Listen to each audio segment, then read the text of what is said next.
Thanks to everyone. It's 10:20. We're beginning our work or finishing or whatever we're doing, continuing our work here, talking about yield bill, what goes into it, who's spending money on what. And we have the Agency of Education joining us to give an update. This is really, more of a level set about sort of where districts are spending their money. As the session continues on, we'll invite the finance team back in for sort of regular updates on what this year's budgets are looking like. But appreciate you all joining us. Thanks. I'll start. So for the record, and we have new people and you Yes, introduce yourself and tell us about you. And we're so glad that you're here. Yeah. Yes, I'm sorry, I'm like a little distracted and I missed out on my hospitality opportunity. Really glad to have you here. So I will introduce our new team. We are really excited to share some of the changes we've made within the agency so that we can be even more responsive to your needs. So for the record, Jill Briggs Campbell, Deputy Secretary of Education and also Chief of Operations. That's part of our agency's reorganization, which I'm happy to answer any questions about. And I'm joined here today by Ted Gates and Kelly Murphy. Kelly is our new Ed Finance Director, and Ted is our Senior Fiscal Analyst. So as part of our reorganization, one of the areas that we really identified as a priority was building out our education finance team within the agency. It's been, a very slim sort of one-person show for a really long time. And so Ted and Kelly will actually be sharing sort of what that new team looks like and that new org structure. And we've already sort of kicked off before lunch session, really close collaboration with my fiscal office and really being able to expand that support and conversation with our district, particularly our business managers who are always fantastic partners. So to that end, I will speak very little. I'm going to let them speak. And then if there's more kind of wide-ranging policy, that's what I'm here for. But I will let them introduce themselves. So I'm just going to just say, thanks for having me. As Deputy Secretary indicated, I'm Kelly Murphy. I'm the new Education Finance Director. And just a little bit about myself. So prior to this role, I was the acting city manager here in Montpelier. Before that, I was the assistant city manager, and then I was the finance director. But I do have a little bit of experience with the state. I was a budget analyst with finance management for a while. And so I'm super excited to be back on the state side, especially at a critical time. And so you can see here on the slide that this is our team. So we built it out. We have a pool of analysts that I'm really excited about leading. And Ted is really going to kind of get into some detail and overview of the things we're at right now. So I'm going to hand it over to Ted. We can take it from here. Okay, for the record, Ted Gates, Senior Fiscal Analyst for the Agency of Education. I've been with the agency for about 5.5 years. I was originally hired to help with the implementation of eFinance, the statewide finance software that we were rolling out. That didn't quite come to completion, if you know that story. So when We try not to talk about it, actually. so when that ended, I was reassigned, and now I'm more on the finance side and I've been collecting school finance data for a number of years, and now I'm also adding on to that list of responsibilities modeling for. So happy to be here. Thank you for having us. So jumping right in.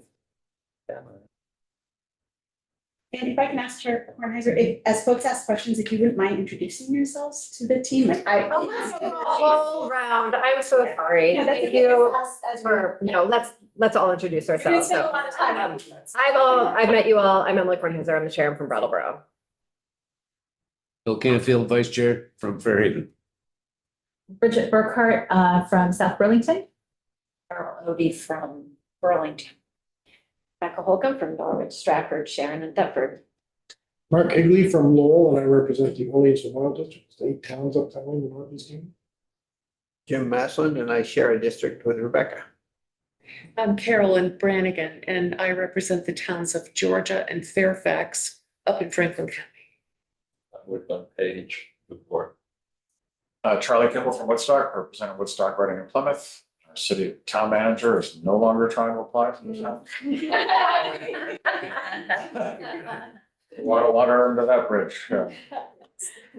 And Representative Wazazak, who's usually in that empty chair, represents Barry City.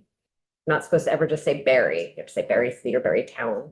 And I think you've all met Saoirse Anderson, our incredible committee assistant. Thank you for that. So you are, as you mentioned, you're expecting data from us as the session goes on.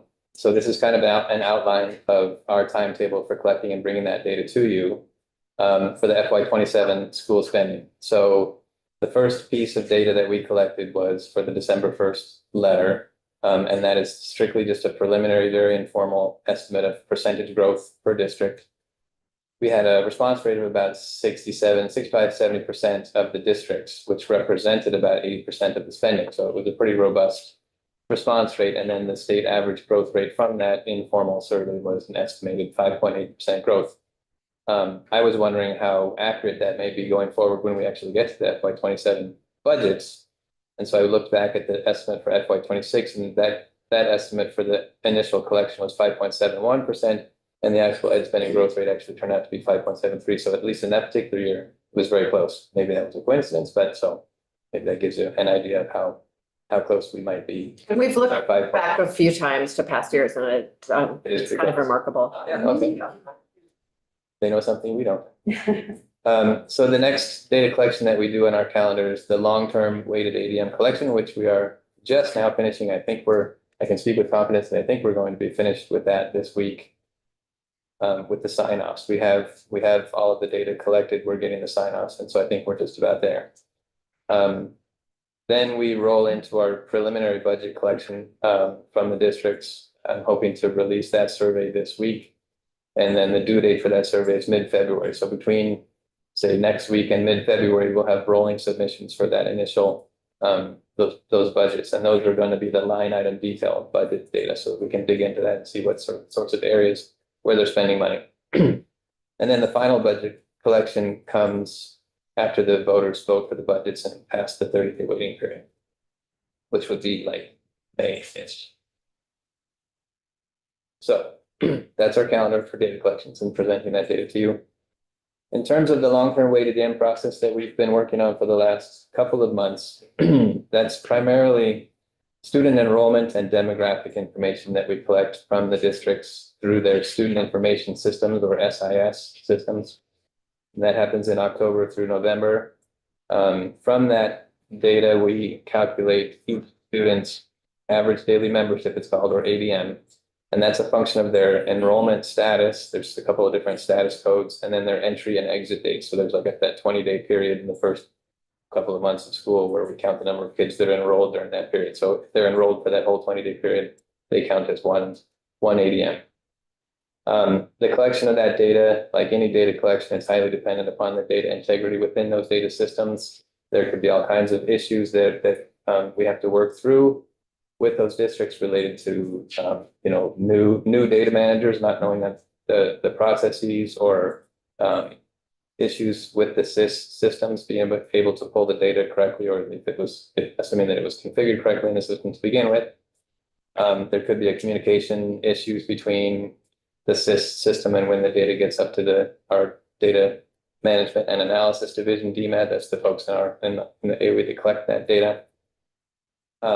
And so there's a whole system in between. It's called a data standard, which is called EdFi, and that's a fairly new thing, but it's used around the country. So we use EdFi to extract the data out of the SIS system and then get it up to the agency of education. So there's plenty of opportunities for hurdles and issues and things that we need to work through, and it's kind of new on our end. So we have experienced some issues. We've worked through them as they've come, and we've shared that process with the superintendent and the business managers and the data managers so that they are all aware of the particular issues. And we've worked very closely. We have people working full-time with the districts on those issues as they come up. At this date, there are not any systemic issues. We've collected the data, and I think that it's pretty clean at this point. So EdFi is just a data extraction tool that's interrogating the database that you're building up and putting in nice spreadsheets and reports. They have to get their data to a point where it meets the standard and then can go get extracted or pushed into that EdFi system. And then the AOE pulls it from the EdFi server. I'd like to have a conversation about free and reduced lunch status, the impacts on direct certification is really incredibly exciting. Like the work that we've done in the last few years is sea change. And in the new federal environment, I think we all have concerns about what will happen to direct certification data. And so would love to have a conversation about sort of how we can plan for that and how the universal income form is rolling out and perhaps might help with that. I don't know if you want to have that conversation now or if we should schedule another time for it. Not the expert Yeah, on I that. think I can tee it up, but I think, the person who knows this inside and out is Rosie Kruger. And she Okay, we will works- schedule another time for that. Yeah, so I think we can kind of tee up some of the themes that we're seeing in terms of the household income form and some of the process improvements that still need to happen in districts. But we did also see, the DCERT process has been fantastic, but it does create some vulnerability for us with that. Representative Burkett? I just have a quick question about what's changed in this data collection process this year versus last year. Because I know there were some districts last year that felt like they never really got to a clear LTW and literally had to go to voters with an asterisk, like this is what we think our people cost is, but we're not quite sure the LTM or LTW ADM is correct. Or what's your level of confidence this year? And like what has changed in the process with districts this year? I was not the person that did the long-term weighted ADM last year, so I can't really speak to that. I know that there have been massive improvements. I think EdFi, I want to say EdFi was used last year, but it was brand new. If it was even used, I'm not sure, but it was in the process this year. So this year is like the first real year that we have under our belt where we have experience with the EdFi process. There were some hiccups. I think at this point in time, we can look backwards and say that it worked. And in terms of degree of confidence, I think that I personally, and I think I speak for the DMAC crew, that it's north of 90% if you want to quantify it. I mean, we feel very comfortable with data this year. And I think part of what we can talk about, and this is part of our larger change in how we do our data collections at the agency and how the process has changed with districts. So I think as a general statement, we can all say with a very strong degree of confidence, everyone wants to get long-term weighted ADM correct, right? In our current system, it's high stakes information. In a future foundation formula system, it's even higher stakes. So we need to ensure that the data that's coming from our districts is high quality, validated data. And in particular, diagnose the places within the district processes where they need additional support and training, right? So we have data managers are critical, but they rely on the data that's input by registrars, who are often admins in offices who are juggling 85 different things, and maybe they don't have the high degree of training that they need. So we're diagnosing all the way down to like root causes within the districts. But one thing that we have changed, and we changed it midstream last December, because we were identifying that the process itself was not yielding high quality data. So the way that it used to be done is that we have it's the fall data collection. It's called the DC06, and data managers would submit the data to our data management team, and they would say when they did it, this is our good clean data, and then that data would be handed off to the finance team, and they would generate the long-term weighted ADM and send it to business managers. And the way that process tended to work is that it was at that moment that issues with the data were identified, because all of a sudden that data, spits out a number that's going to impact budgets, and business managers would be saying, wait a minute, where did 120 kids go, right? And so that would then cause this iterative process that would drag out. We'd end up with like 12 versions of long-term weighted ADM. That was not unusual. Equalized pupils, same thing. We would have 6 to 10 versions every single year. This year, what we've done with all of our data collections is that we start with really clear deadlines for when data needs to be submitted, cleaned, validated, and we have an initial sign-off that's done by data managers and superintendents. So it's saying, this is our high quality data. What we did this year, and Ted created this, is he created a calculator tool that allowed the data as it was coming in to be generating their long-term weighted ADM. And we said, we need the business managers to be looking at this as that's coming in. So you're identifying issues in November, and December as opposed to mid-January, right? And so that has really helped with kind of that iterative process of identifying where the issues are they happening at the district? Is there something happening with Ed5? Is it a SIS vendor issue where they haven't coded something correctly? Getting to the point where we then send out a certification. We built that certification with our districts to make sure that what they were signing off on, they felt comfortable. So the data managers and the superintendents sign off on the ADM data, the inputs, right?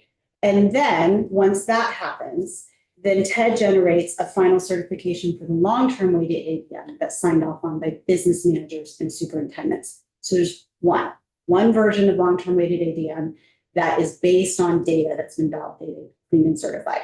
So that's why you're hearing a much higher degree of confidence and just not this like continuous iterative process of this high stakes information going out as they're trying to, adjust their budgets and communicate with families and their communities. So we've made some, I think, really substantial improvements here. Rebecca. I really appreciate the effort to get out of it. One of the weird things about being in an interstate district is you actually get to see how two different states handle the same function. And New Hampshire actually rolled out a new Ed5. And I wonder if it makes sense when the dust settles to do a postmortem of this rollout. Theirs was seamless. This one is still causing acute stress and anxiety in our area. Simply, they cannot seem to get the right numbers reported. So I just wonder, maybe bring someone with ADS with you and see if there's a way to learn from that process, because you will have other tech implementation. And I feel like there has to be a better way. Representative Muslim. Just as an anecdote, there are times, I live on the Connecticut River, right? We belittle what happens over in New Hampshire, but there are times absolutely that they do things better than we do. And we should learn from them. Child custody is one, for example, but it's a different subject. So much so. For now, thank you.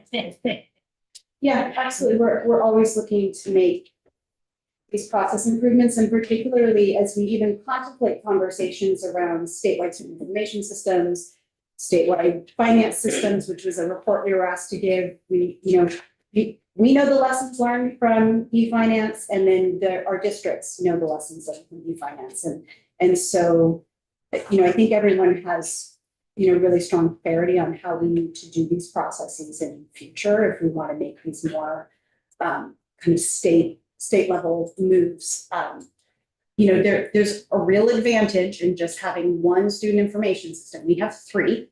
I appreciate that, and that Yep. goes down a Yeah. place where sometimes we never emerge. Yeah. So, okay. Absolutely. So the DMAT group collects the data from the data managers, then day by day, I grab that data, the Ed Finance team grabs that data, and then we do our long-term weighted ADM calculations. And then, as Jill said, we actually do share that iteratively with the data managers on a day-by-day basis, so they can make sure that that when we finally get our data, that it looks like what they were expecting. So just as a review, the long-term weighted ADM process uses the different grade levels as weights. The free and reduced lunch counts or direct certification counts for the weights, English language learners, district sparsity or population densities, and then small schools. And then also added on to the 2-year average is early college phantoms, we call them. It's a statutory formula for how many students get counted, and the state place students also get counted into the 2-year average. So that's a review of the weighting.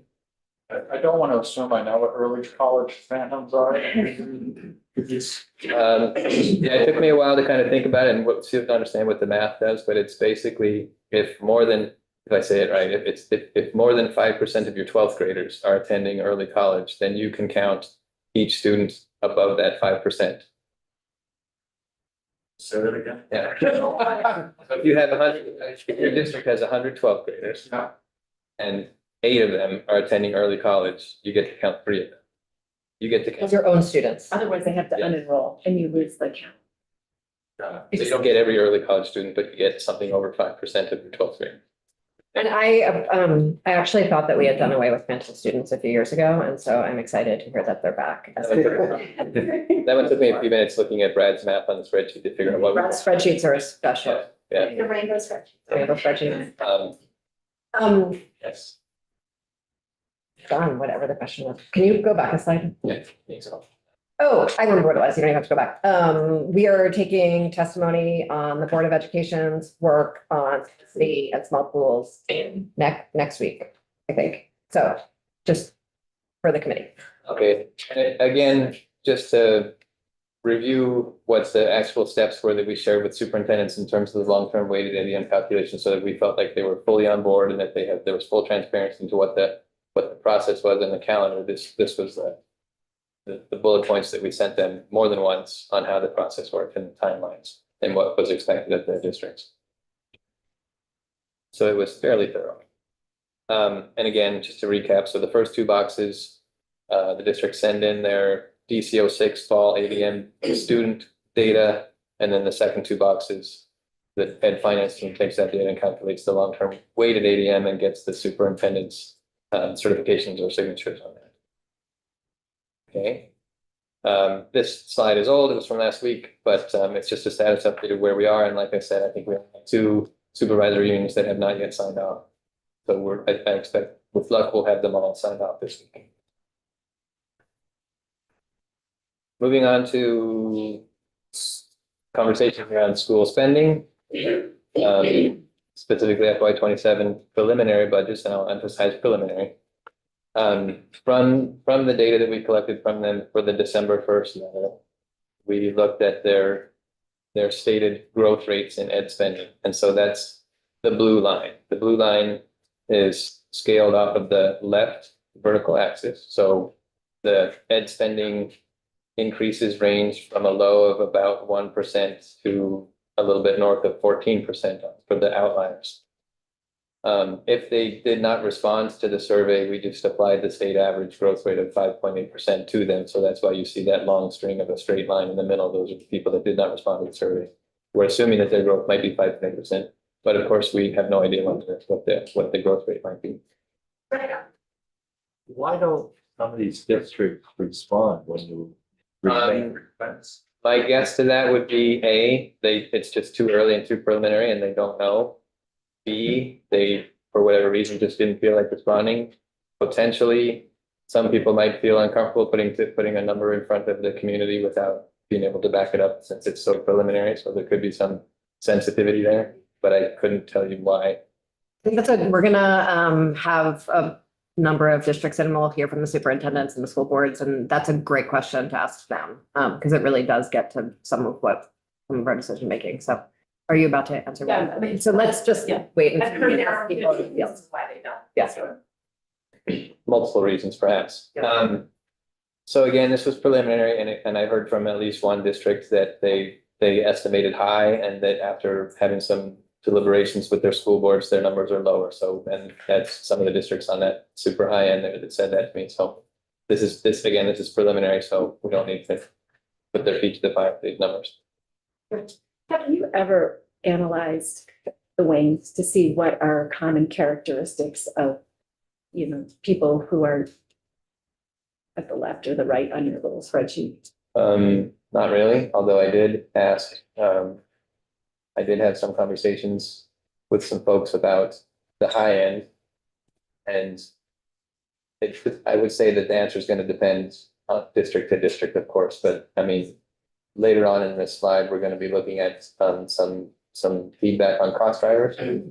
And the responses that they gave to me for why their district was that high are kind of embedded in that list of cost drivers. So we'll see that a little bit later. And we are going to take testimony, Representative Holcomb, from some districts at both the high and the low end so we can ask them about sort of what's anomalous about their experiences. And this is a percent increase. So imagine if you had a really small district with small numbers, you can easily have a 50%, well, not maybe not 50%, but you could easily have a high percentage increase because it's a small numbers problem. So there's some of that going on with the data on the right hand side. When I first saw this slide, I thought it was over time. Oh, yeah. And a trend, and I had all sorts of questions ready for you about the trends. So before I skip to the next slide, I'm realizing that I didn't cover everything. So just to be clear, so the blue line is the percentage growth in ed spending.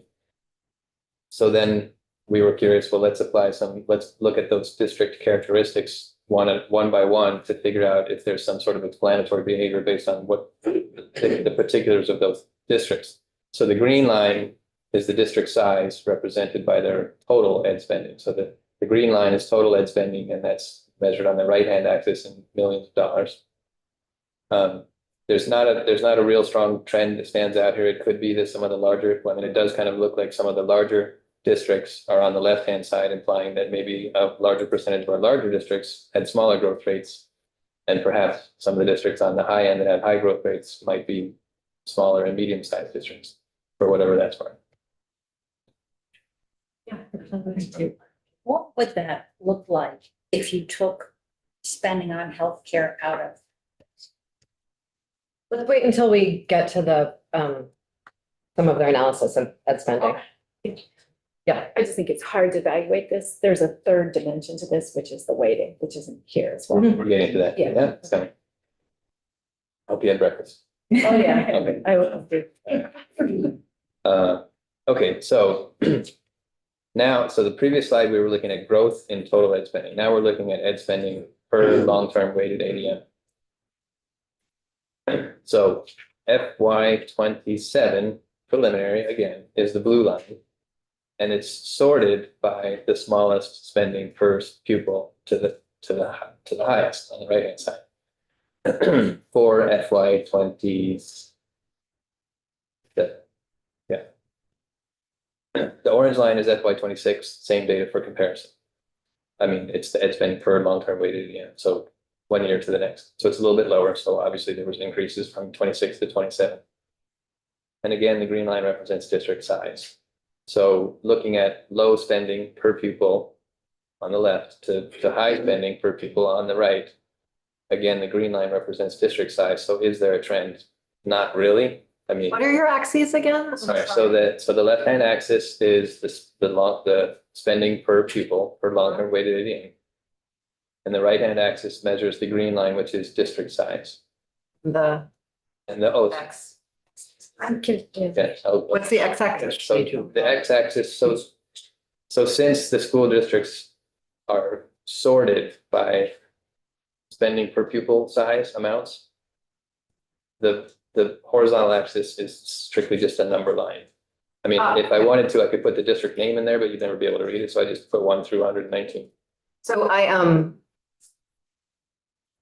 just a few days ago went back to presentations from like 4 years ago in here. And so the more you can label axes, the better. And like people look at this from the field and it's. I've heard that message. Okay. So Cool, thank you. in some of the later slides, I had the time to do that. This slide was from last week when I did that. Totally. And so thank you for that comment. You still have it. Just as an observation, I mean, we've received some feedback from the people who authored the weighting study, and to the extent our weights may not capture reality, this will be that might shift. And we are, yes. So I'm just gonna pause. Representative Holcomb heard that you are concerned about the current law weights. We will look at it. Yes. So I should mention, or just say out loud, so the blue line or the orange line, the low spending districts per student, weighted student, is right around $9,000 or $10,000 per student. And on the high end, excuse me, we're looking at closer to over $18,000 per student, per weighted student. So that's like a twofold increase. So there's quite a bit of variation in there. You want some water? Good thing. So the red line represents the excess spending threshold for FY 27. As Julia said, it's roughly 16,500. So it does look like, looking at the blue line for FY 27, that there's quite a number of districts that are over the excess spending threshold. However, this is before we take into account, we exclude the spending on principal and interest payments for those bonds. So after we take out those exclusions, it won't be so many. And in fact, we did a quick little brief poll at the Vermont Association of Business Officials to Business Managers meetings last week, and it looks like we're only looking at 4 or 5 districts that predict that they might be over. And we did hear. Way fewer than last year. Well, it was 6 last year, so it's pretty close. It's a small number. But we did hear anecdotally that those districts are working with their boards because they don't want to be over the threshold if they don't have to be. So it is an effective, cap or measure. Oh, that in- green is 26 and blue is 27. Yes, Orange is 26 and green is 27. on the The top one is blue and that's 27, and Yeah. then the spiky one is green and 26. 26, yeah. Okay, District size. great. District size, yeah. But it's the ed spend and the horizontal is the small districts are on the left and the big districts are on the right in terms of student count. In terms of spending per student, Okay, so high spenders are on the right yes. and that tells you how big the district is. Vertical is how big the district is, and horizontal is. The green line tells you how big the district is, which is measured on the right hand. So a picture paints 1,000 words. In this case, maybe this picture paints 1,000,000 words. So there's a line. You should have seen some of the other graphs that I put together. We had to take lines out. Thank you. I actually just had like color differentiation problems. It was not I think it's just my eyes and not. Okay, so again, one of the messages, the spending per pupil it looks like a straight line that just goes up, but within that line, because it ranges all the way from 10,000 to 18,000, there's a lot of variation between districts. You already know that, but that's a takeaway. So we're trying to sort of look at possible explanatory factors for some of that variation. So in this slide, the size of the district does not appear to have a strong correlation with spending per pupil. Are you sure? Well, I didn't put a trend line on this graph and I could have, but the green line, there could be a slight upward trend. Yeah. So there could be like a correlation, but I wouldn't say that it's statistically significant or strong, super strong. They just look a little smaller on the left, Yeah. Do you remember when we talked about the clouds? Talked about what? I've looked at life from both sides. I think it was that last year?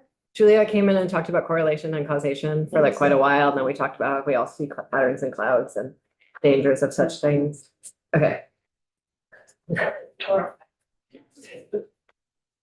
Okay, so now, you made the point that a lot of lay people and board members and stakeholders don't have a firm grasp of spending per long-term weighted ADM. What does that mean? It's complicated and people get confused. So the orange line is the same orange line as before. It's the spending per weighted ADM for FY26. And the green line is the more intuitive measure of spending per ADM unweighted students, or just plain old spending per student per kid. So obviously the green line, so the data is sorted by spending per weighted ADM. So the orange line looks nice and smooth because I sorted the data that way. The green line starts to bounce around a little bit because each district has its own student demographic profiles. And so each district is going to have a different set of weights applied to it. However, if you put the trend line on the green data, you can see that the trend line kind of matches the orange line. It's kind of got the same slope. And if you look at the spending range, it goes from around $20,000 spending per pupil to 30,000. So that's a pretty sizable range. So again, there's variation. However, so one of the questions that this graph potentially tries to answer is the weighting responsible for causing some of the variation, low spenders to high spenders? And the answer is not really, because the green line, the trend line in green data is pretty much the same slope as the orange line. So if you start out as a low spender per student, not incorporating weighting, and then you do the weighting, you're still a low spender, and high spenders are still high spenders for the most part. There could be exceptions. There are exceptions, but on average, low spenders are low spenders, whether you're looking at per student or per weighted student. And we talked about this a bit last year, right? That our weights are taxing capacity, and then folks make local budget decisions, right? And so that's just a fundamentally different way of, if you have a foundation formula where you have weights, the weights generate the budget, right? They generate the allocation that every district is going to get. In Vermont, first we have weights that are not applied to any particular base, right? And then all of the funding decisions are local decisions. So rather than the weights starting to flatten it out or even have our higher poverty districts spending more per pupil, which is what you would sort of hope to see with rates. What we actually have is that local districts make local decisions, and what we know is that our higher poverty communities tend to spend less per student for a whole variety of reasons. So the theory of action's taxing capacity is that it would allow those communities to not feel as much tax impact and spend more per pupil. We're not seeing that borne out in the data, and we have, it's long-term weighted ADMs, a fairly new thing, but we have, several years of data now to show that. Towards our previous conversations about correlation and causation and how much people want to find this numbers, when you come in the future, if you're drawing trend lines, as much as you can tell us some of the background statistical analysis of that, that's helpful.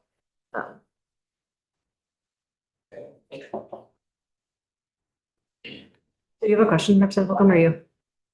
The fact that some communities choose to spend more on education, some communities choose lower tax rates. That is a very well documented, longstanding phenomenon. I think I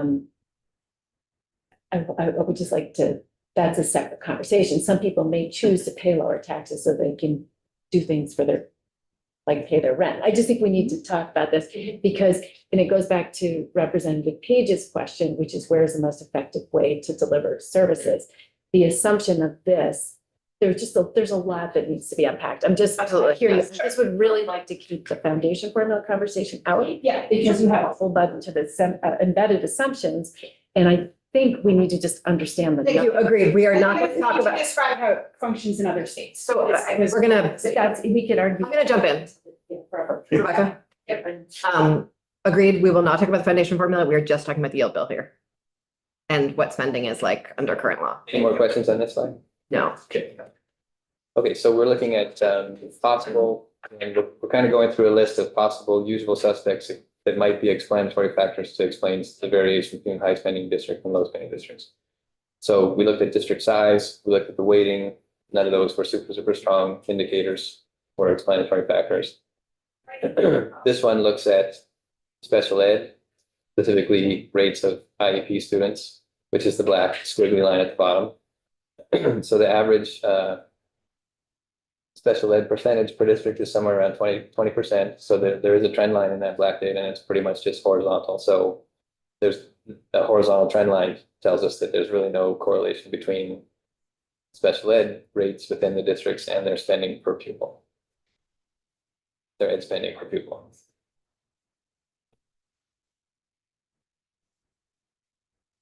Yes. I just have a really hard time with this because when we're talking about our average being 20% identification, we are way above the national average. This is a system-wide, this is a statewide failure. And this is something that needs to be addressed at the state level because it may not, I mean, for example, the way we reimburse extraordinary expenses penalizes districts for doing the less expensive thing and rewards them for spending more money financially. And so there is a lot of work that needs to happen here that has nothing to do with kids. And I'm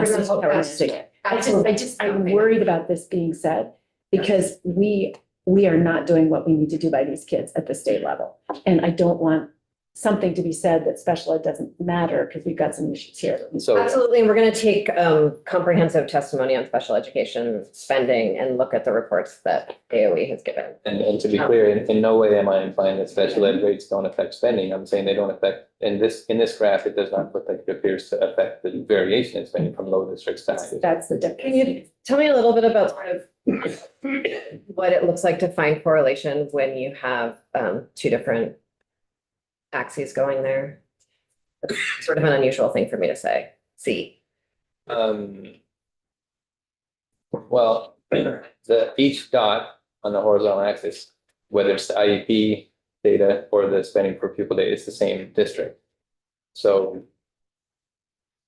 if there was a correlation between their overall spending per pupil and their special ed rates, you would expect to see the slope of the line either be upwards, which would indicate a positive correlation, or negative, which would indicate a negative correlation. But does that make sense? Yeah, are you trying to understand that visually, or are you also running statistical analysis for correlation? We didn't do any statistical analysis. Okay. It's strictly anecdotal, i.e. visual, yes. Okay, thank you. So the dotted line is just a trend line across them, but you've got district number, what, 110? Which is up above the 16,000 per long-term weighted ADM. And that's their 50% of their students are on IEPs. Is that, am I understanding that correctly? Yes, That spike? yeah. And so another way we could try to understand the correlation here would be to put ed spending on one. Yes, like a scatter plot kind of thing, yeah. Yes. Yes, Okay. yes. Yes. Okay, And as I already sort of alluded to, like, I remember charts from 5 years ago, and that's like a lot of personally, my policymaking is built around like how all of these different charts work together to understand sort of the picture of the state. I'm sure there are people in this committee who do that too, and people in the committee who very much don't do that. So like the information that we gather from these really sort of matters to both our understanding of the big picture and how we. Thank you. And I think, so you had asked us to think about, are there things that are, what might some of the things be that are driving spending? And so I think what we're finding is that there is no like really clear smoking gun across the system, right? So yeah, so size, there's some beginning maybe of some trend line there. I think with our special education spending, we see, a lot of variability, and we have to dig into every district, right? To understand what those specific driving factors are, and we've done that in some of our recent reporting. We talked about the weighting and what we might expect to see versus what we're seeing. And there's a lot more to dig into there. So what we're not seeing is very clear trends. And I almost would have been able to say that from the beginning, because so much the decisions are local decisions, right? And so I think this is super helpful to see sort of an attempt at finding correlation and not finding any. I think and I'm sorry, I did not look ahead in your presentation. I actually usually do that before I ask a question. I think we're also just wondering what people are spending the money on. And I imagine that's there in the presentation. Great, cool. Yeah, and also I just want to signal that we're actually doing some work with business managers to start to even like, I don't want to say complicate because it's already complicated, but nuance this further, right? To some of the things that Representative Holcomb is pointing to is like, what are the programmatic offerings? What are the student outcomes? What are the things that we can start to add additional nuance? So it's not always, we want to find those sweet spots between spending and outcomes, right? It's not groundbreaking to say that, when you spend more per pupil, you would expect to see higher outcomes in more affluent communities, right? Like that's not a groundbreaking statement about education and education spending, right? So we're really going to be working with business managers and actually with the SBA as well to start to think about what are some of those other measures that we might start to triangulate and give you all more nuanced and hopefully impactful information for policy and decision making. So that work is underway. so this is the last graph in this series, and this one plots, again, the same FY 26 ed spending for weighted student, the orange line, with free and reduced lunch rates by district. So this one does have some anecdotal observational correlation. It looks like many of the districts that have higher rates of free and reduced lunch are on the left-hand side, corresponding to lower spending per pupil. And then conversely, on the right-hand side, districts with lower poverty rates are spending more on a pure per pupil weighted basis. I think there's also some anomalies in this that make it is where I think there's a lot of information to be gleaned as well. Yeah, and there's obviously a lot of squiggly on the purple line, but the trend line is clearly pointing slightly down, so it's on average, again, across all 119 districts. Okay. So key takeaways, maybe just to sum it up. The variation between high and low spending for long-term weighted ADM does not strongly correlate with district size. The variation not strongly correlate with IEP rates. And there's a link here to the AOE's recent current state of special ed delivery. It has more information around special ed. Spending per weighted ADM does correlate with spending per non-weighted ADM, which we looked at, which, as Jill sort of alluded to, that even with the weighting, there's still variation. It's not the weighting does not level the playing field in terms of spending. And then finally, the variation between high and low spending for long-term weighted ADM does show some anecdotal correlation with free and reduced lunch rates, as we just saw. So somebody who spoke earlier stole our thunder in terms of talking about excess spending. As was mentioned, it excludes the principal and interest payments for bonds before July 1st. It's 118% of the FY25. FY26, 6 districts were over the threshold. And there's the amounts for the districts from last year to this year. And we won't know excess spending for FY27 until we start to collect until the budgets are voted on, actually. Thank you, Julia, for. So looking at cost drivers, in the data that we collect in November for the December 1st letter, there's an open area on the survey tool where districts can either select or self enter cost driver ideas. So the usual suspects included salaries and health insurance. And speaking with business managers, they wanted to emphasize that during negotiations, they have limited ability to control salaries. So that was partly out of their control. Health insurance, same thing. They can't control what the health insurance premiums are. Hey, To a large and the same extent. way can I finish my sentence? Yeah, sorry. Thank you so much. Yeah, I was just. I understand that self-reported what's in control and what's out of control. The salary scales might feel a little bit more out of control, but the number of people you hire is in your control and impact salaries. Similarly, health insurance costs are related to the number of staff you have. Yes. And so I just want to make sure that And we I see know we can't unpack everything, but that's in the next slide. great, okay. Yeah, and one thing that so we are reporting what business managers reported to us, right? And one thing that they did signal, and I think that you've heard this, the SBA has actually provided testimony on this already, this session, is that that health insurance and salaries are not part of one collective bargaining conversation. And they have said that actually reduces sort of their levers in negotiation. So they wanted us to report that to you. We are faithfully doing so. Thank you. That is true. Yes. All right. I won't read through the list, but it's a longer list.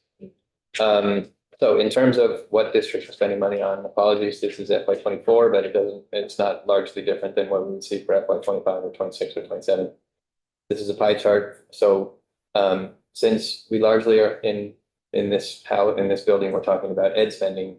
I'm not looking at all of the school district spending here. We're not counting federal spending, for example. So we're looking only at the school district's general fund expenditures, which closely aligns with what their ed spending amount is from the state grant. So salaries and benefits account for close to roughly 70% of total spending.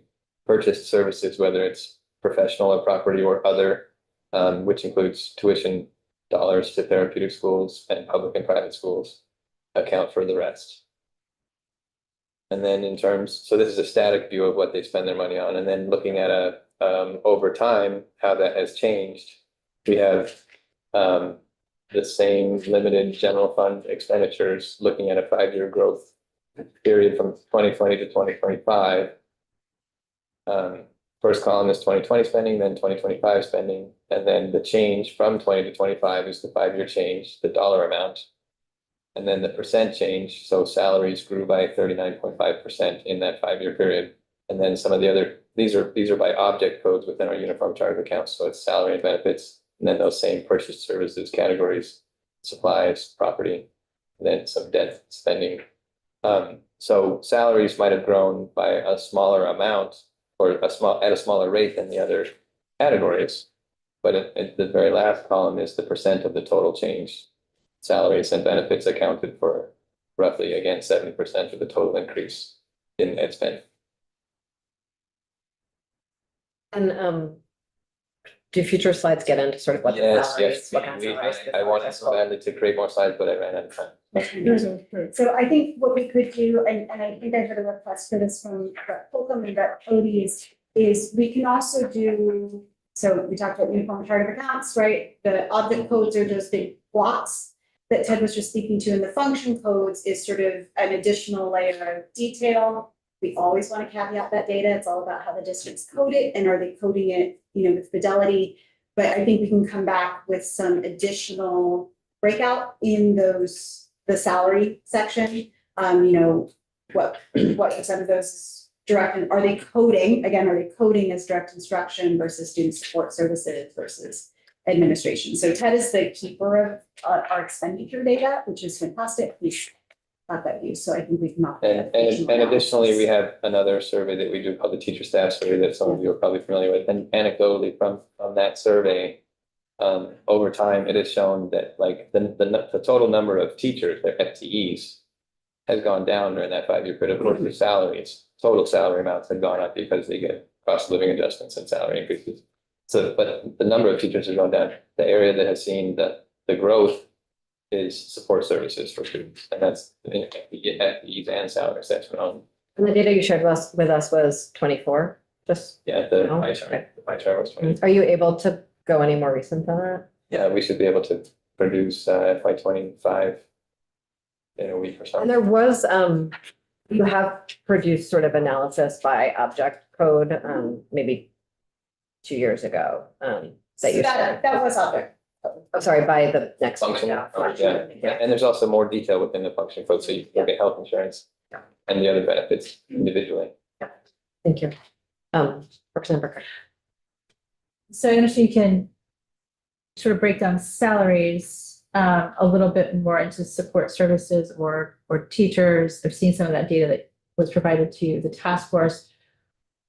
I guess what I'm trying to get my brain around is there a way to say this is how much we're spending on special education? So you're saying that special education is not a cost driver because the districts that have higher identification aren't necessarily seeing higher purple spending. But my question is, how much is other spending potentially getting squeezed in some of those districts to try to make space for? It's hard to say based on the data that we've seen today, like, is special education actually a cost driver? No, I didn't say that it wasn't a cost driver. I said it doesn't seem to explain the variation in cost per pupil. So that's not the same. So it is a cost. It absolutely is a cost driver. But my question is really, how do we get at what we're spending on special education, really? Because it feels like we sort of switch from talking about special education quickly to salaries versus benefits versus professional services. And obviously salaries and benefits, some of that is special education. Yeah. That can be part of the breakdown that we do for sure. And I'm going to schedule a specific time on special education because there are multiple reports that came from the Agency of Education. Some are very comprehensive that we can look at and schedule time for. It's linked in that report that we produced. Did you see all of your hands? Just wait 1 minute. Okay. Representative Holcomb. I just wonder if, I really appreciate your efforts. Is this data that can be made available to JFL? The data underlying these? Yes. That would be very helpful. Representative Bodie. I'm wondering, looking forward, what do we know about the way contracts have been settled? So what's coming for increases with that? And also what's coming for projected increase in health insurance? I think when health insurance benefits, Yeah. separate.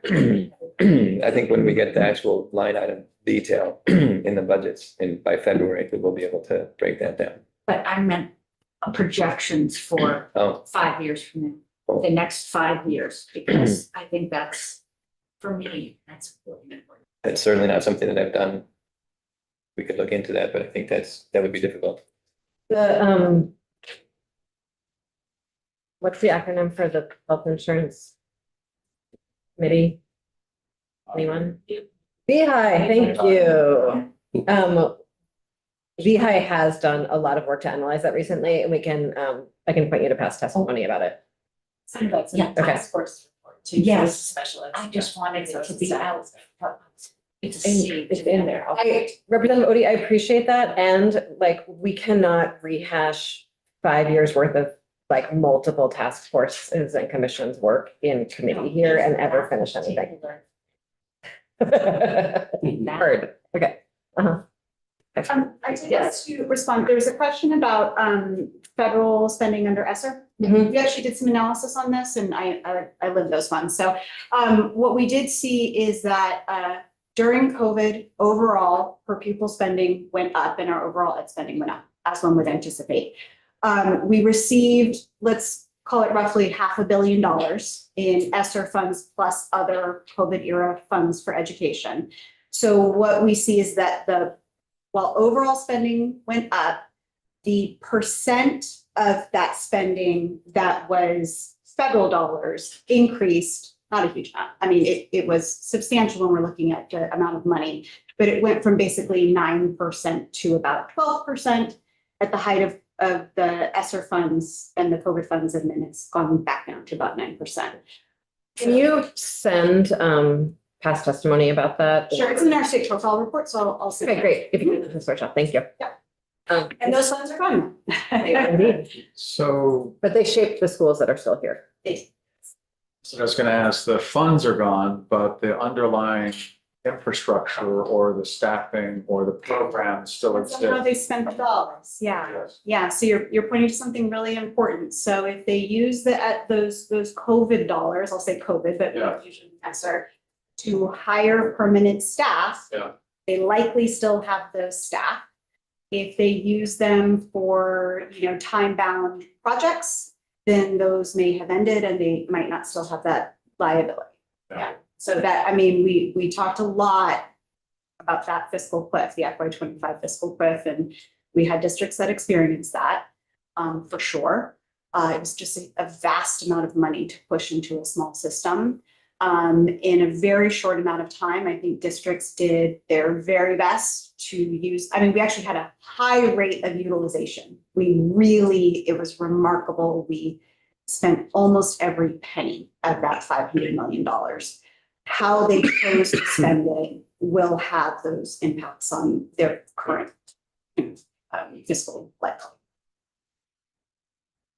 The other question I had, when you're looking at the numbers and the percentages, and it was brought up about comparing to other states, I'm sure you're not doing this in a vacuum. You're looking at data from other states to say, oh, this is extraordinarily high or low or that kind of stuff.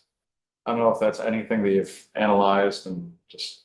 I have a note for us to bring some of that back. Okay. So when we're looking at the pie chart, Yeah. do we look different As a than comparative. other states is something that I can absolutely bring back. Great. Thank you. Yeah. And we are getting That's an some, important question. we're getting some testimony from the Education Commission of the States. So good. And we can- Excellent. I was gonna reach out to Andy anyway, so. Anyone else have any questions? Yes, Representative Maslin. Yes, thank you. Just a little question on the growth by object code chart. Other purchase to it. Remind me what to it is. Tuition, Gotcha. That's simple enough. yeah, sorry. And we will say one of the anecdotally, one of the pressures that we did hear from business managers was tuition, and that's writ large.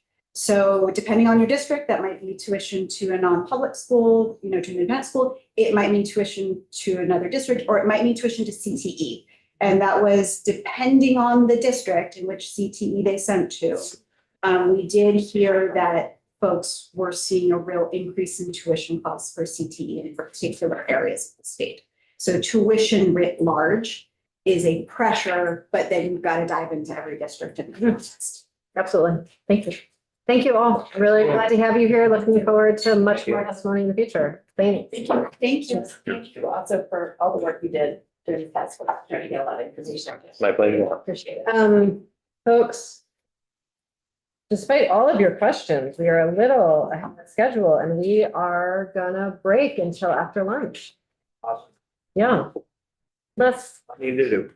do the report. Is it done? Charlie, I'll send you a study of the 33. Would folks rather go through the list of reports now? And then maybe have more time later possibly, or have this guaranteed time now and go through the reports later?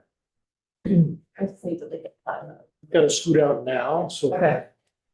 Well, I want you to read some of those reports and I don't think we should assign them to you without you. So we'll do it later. Okay, great. Representative Higley, take